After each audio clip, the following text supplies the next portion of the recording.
Ainda sobre o estado vizinho, né? Nós voltamos a falar sobre a tragédia da BR-376, porque infelizmente as vítimas são de Pelotas, Rio Grande do Sul. E a Isabela Correia, que traz informações para a gente agora, porque há pouco, quando ela entrou ao vivo, a pista estava sendo liberada. Naquele momento, a gente acompanhou ao vivo a liberação com a Isabela. E qual é, neste momento, a situação aí, Isabela? Sabrina, nesse exato momento, o trânsito flui normalmente em direção ao norte do estado, a Santa Catarina. Como você mesmo disse, a gente mostrou ao vivo, né? Meio-dia dessa segunda-feira, quando o trânsito foi inicialmente liberado. Filas quilométricas se formaram ao longo de toda a madrugada. Por aqui, o trânsito foi interditado 4 horas da manhã e liberado somente ao meio-dia. A gente consegue ver nas imagens agora ao vivo do nosso cinegrafista, o Luciano, que flui normalmente, né? Nós estamos no quilômetro 664. É 1 quilômetro atrás de onde aconteceu esse acidente. E por que nós estamos aqui? A partir dessa descida, onde vocês conseguem acompanhar esses carros, né, descendo, começa então esse trecho muito perigoso, que já é a descida da serra. O acidente se localizou justamente na Curva da Santa, um local muito perigoso, onde não há acostamento. E a gente só estava lá ao longo da manhã porque realmente esse trecho estava completamente interditado. Por isso a gente conseguiu fazer todas as imagens em primeira mão para você que nos acompanhou desde as primeiras horas da manhã. Nós somos a primeira equipe de reportagem a chegar bem em frente ao ponto desse acidente para dar todos os detalhes ao vivo na nossa programação. Então, a informação de momento mais atualizada é essa. O fluxo sai normalmente aqui em quem desce a serra já em direção a Santa Catarina. A gente conversou com vários motoristas que estavam aqui esperando desde a madrugada, pessoas que foram justamente para São Paulo para ver jogos de futebol, outros que estavam em compromisso particulares e que ficaram presos aqui em todo esse trecho. Sobre o acidente, a gente tem a confirmação que já repassamos ao longo da nossa programação. Foram 9 vítimas, 7 jovens atletas de remo, o professor e também o motorista da van. O motorista do caminhão de 30 anos está em estado estável no Hospital São José, aí em Joinville, assim como também um outro adolescente de 17 anos que também tem o mesmo estado estável e está internado na mesma unidade. Eu conversei agora há pouco com um delegado da Polícia Civil de Curitiba que deu mais detalhes de como vai funcionar esse inquérito, que será responsabilidade justamente da capital paranaense. Ele falou que assim que possível irá ouvir o motorista desse caminhão para entender a dinâmica e o que ocasionou todo esse acidente. A primeira suspeita que foi repassada pela PRF é que esse motorista ficou sem o freio do caminhão e por isso perdeu o controle do veículo. Nesse ponto onde aconteceu o acidente é o quilômetro 665.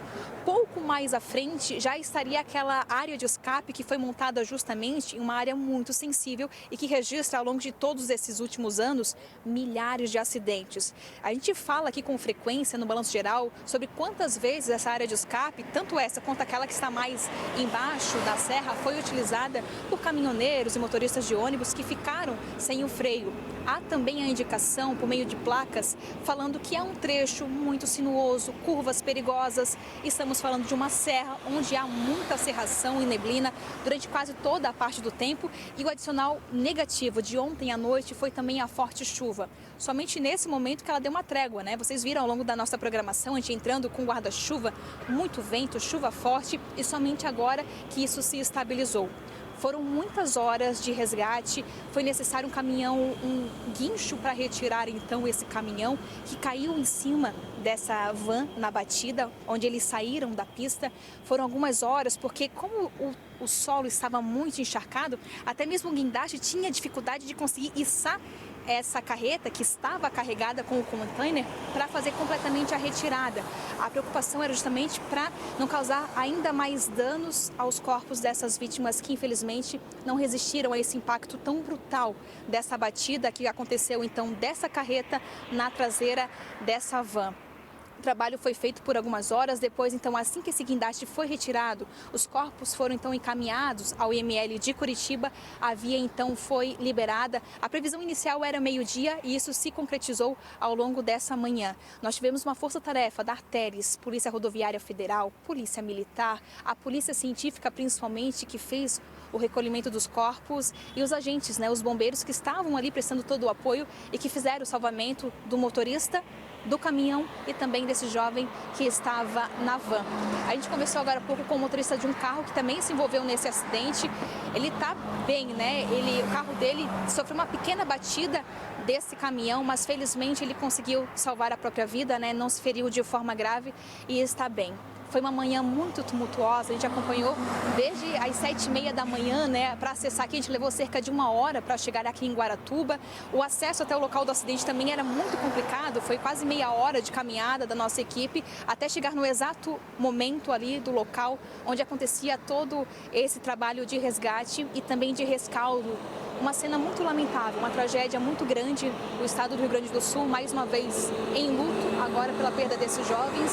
E nós também, né, nos solidarizamos com eles, também o estado do Paraná, estamos todos juntos, desejando força à família de 9 pessoas que perderam a vida nessa tragédia. Saíram de casa com esse sonho de disputar um campeonato em São Paulo, tiveram todas aquelas dificuldades que nós mostramos aqui ao longo da programação, de ter o apoio então financeiro para conseguir bancar essa viagem até o estado de São Paulo e depois então, infelizmente, veio acontecer essa triste tragédia. Sabrina, eu volto contigo aí no estúdio do nosso Balanço Geral. Obrigada, Isabela. Obrigada a você, ao Luciano, pelas imagens. A gente, com exclusividade, acompanhou em primeira mão a sua chegada. O que a gente ouviu agora foram as informações, mas também foi o relato de coração de uma profissional e a pessoa que, ao se deparar com uma situação dessa e ao ouvir, né, o número de vítimas, jovens, adolescentes e com os sonhos, como ela falou. Então, é essa informação, quando a gente fala do humanizar, de quem está lá trabalhando, mas quem de perto. Levou 1 hora caminhando, ela, o cinegrafista, para chegar até lá e trazer esses relatos num jornalismo que vai muito além do estar mostrando uma tragédia como essa, mas que traz junto o impacto, a reflexão, a comoção que o país hoje está por conta dessa tragédia. São adolescentes, são jovens.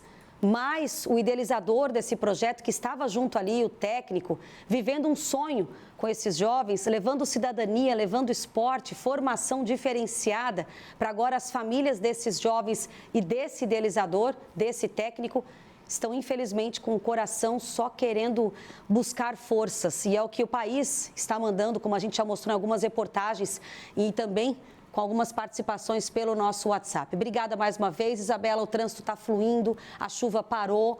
Há pouco ela entrou aqui com muita chuva. A gente parabeniza o trabalho de vocês, que mesmo em meio a essa situação tão difícil, de tanta dor, traz as informações para a gente, direto da BR-376, no nosso jornalismo aqui do Grupo ND. Portal ND+, a ND FM, cedo no Giro ND nós já estávamos também noticiando, viu? Com o nosso jornalismo e, claro, aqui na ND TV também.